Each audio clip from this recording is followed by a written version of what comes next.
සියත කිව්වොත් ක්‍රිකට් තමයි. හෙට ඉඳලා පාකිස්තාන ශ්‍රී ලංකා T20 තරඟ ආරම්භ වෙනවා. ඒ විතරක් නෙමෙයි. එංගලන්ත කණ්ඩායමත් ජනවාරි 22 වෙනිදා ඉඳලා එක්දින ක්‍රිකට් තරඟාවලියේ 3ක් වගේම T20 තරඟාවලියේ 3කටත් සූදානම් වෙනවා. අපි බලමු ඒ කතාව.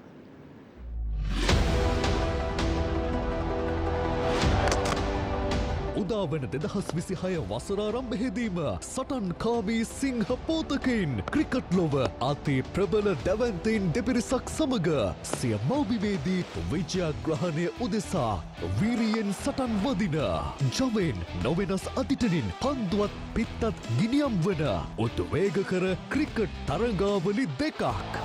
The pride of the Premier League. Pakistan කණ්ඩායමේ ශ්‍රී ලංකා තරග සංචාරය ජනවාරි 7 වනදා සිට 11 වනදා දක්වා T20 තරග 3ක්.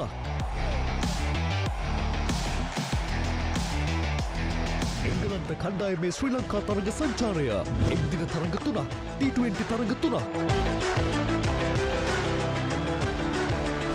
2026 T20 ලෝක කුසලාන ජයග්‍රහණ මාවතට සිංහ පෝතකින් ඔසවා තබන වසරාරම්භ ජයග්‍රහණයෙන් උණුසුම් කරවන 2026 වසරේ දැවැන්තම ක්‍රිකට් තරඟාවලි දෙකක උද්දාමය හා එක්වන්න උද්වේගකර විජයග්‍රාහී තරඟ උණුසුම විඳගන්න ජයග්‍රහණය සියතට ගන්න.